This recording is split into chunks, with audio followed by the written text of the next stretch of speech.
Today's video is all about PTE core listening, multiple choice, multiple answers, and multiple choice, single answer. If you're tired of staring at practice questions and second guessing every option you choose, especially in the listening section, you are in the right place. Today, we are tackling two of the most deceptively simple but secretly tricky question types in PTE core listening. Yes, multiple choice, multiple answers, and multiple choice, single answers. They look like the kind of questions you have been answering since high school, but don't be fooled. These tasks aren't about guessing, they are about laser sharp listening, smart strategy, and confidence under pressure. So grab your headphones and let's turn confusion into clarity. First one, let's kick off with the one that gives test takers the most headache: multiple choice, multiple answers. What's the setup here? So you will hear a short recording, think it could be like 50 to 90 seconds long. After listening, you will get a list of 5 to 7 options and you must select all the correct answers. Now here's the twist. There is negative marking. Yep, for every wrong choice, they subtract from your score. So, no wild guesses allowed. You are better off picking two solid answers than randomly clicking five. Let's see what's being tested in this task.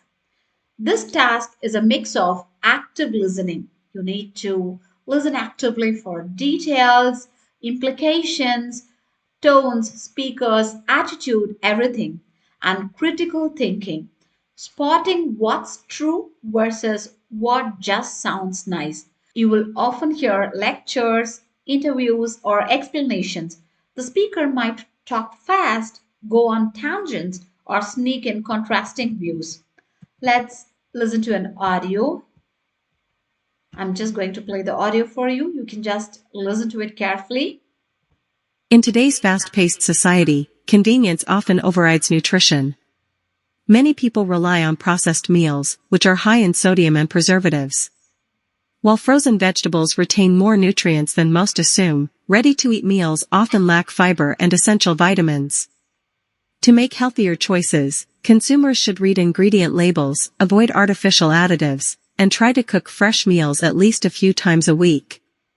Some nutritionists argue that balance is key. Indulging occasionally is fine, as long as whole foods dominate the diet. And here's the question: which of the following statements are true according to the speaker? You have the answer choices here. Processed meals tend to contain high levels of sodium. Frozen vegetables are unhealthy and nutrient poor. Consumers are encouraged to check labels for additives. Cooking from scratch should be avoided for busy people. A balanced diet can include occasional indulgence. So, once you're ready with your answers, we can just move to check what's the correct option is. The correct options are option A: processed meals tend to contain high levels of sodium. Consumers are encouraged to check labels for additives. And option E: a balanced diet can include occasional indulgence. Remember, this task is multiple choice, multiple answers, so more than one answers are correct. Okay, so I'll tell you why A is correct. A is true because in the audio, the speaker said processed foods are high in sodium and preservatives. And B is false because frozen vegetables are said to retain nutrients, not lose them. And C, the speaker advises checking labels and avoiding additives. So C is also true. And D is false because it's just the opposite. Cooking fresh is encouraged, even if only a few times a week. And E is very true because the speaker says occasional indulgence is okay as long as the diet is mostly whole foods. Okay, and here are the strategy tips for this multiple choice, multiple answers. You just need to listen once. You don't get a second shot, right? So mentally tick answer choices as you hear, confirming the information. Don't let one familiar word trick you. You have to look for complete idea matches, not keyword overlaps, and avoid click happy syndrome. Two solid answers, 5 half-baked guesses. Which one you go for? Okay, so before we move on, remember this golden rule for multiple choice, multiple answer. If you're not sure, leave it out. If you're confident, click it loud and proud. Okay, now let's move on to our next segment, which is multiple choice, single answer. In multiple choice, single answer. Now, onto the deceptively easier cousin, multiple choice, single answer. On the surface, if you see, this task feels lighter, but the trap here is overthinking. What's the setup here? You will hear a short clip, usually under a minute, and one question, 4 to 5 choices, no negative marking. You have to pick one best answer. Sounds easy. Wait till all 4 options sound almost right. So, what's being tested here? This task is about identifying the main idea and understanding the purpose or tone and distinguishing key information from background noise. Okay, let's listen to an audio and then we'll go with the questions. Let me play the audio for you. Once dismissed as vandalism, street art has evolved into a legitimate form of artistic expression. Cities like Berlin and Sao Paulo have embraced murals and graffiti as part of their cultural identity.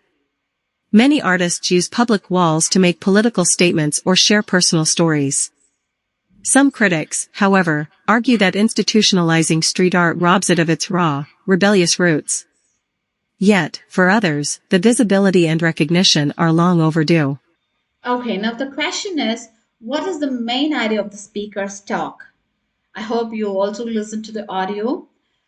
The options given here are street art remains a controversial form of vandalism. Graffiti should not be considered real art. Street art's acceptance has sparked debate about its identity. Only cities like Berlin support public murals. Street artists prefer being anonymous and rebellious. Now let's move on to the correct answers. The right option is option C. Street art's acceptance has sparked debate about its identity. So that is the main idea of the speaker's talk. Because the speaker discusses how street art is becoming more accepted, but that this shift has caused debate. C is the best answer because it summarizes the central idea, including both acceptance and controversy. If you see the other choices A, B, D, E, these choices are either one sided or too specific or not reflective of the full message. So remember here the strategies for multiple choice, single answer, right? MCSA.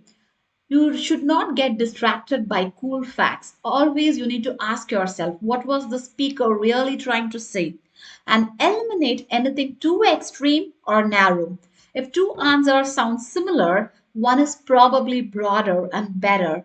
It's often the winner. Okay?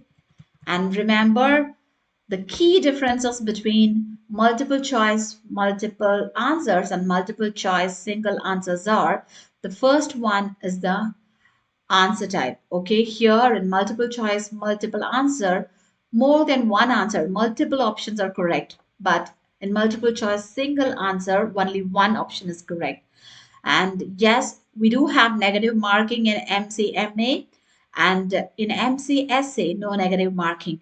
And here the focus is on the support details, but in MCSA, the focusing is on the main idea.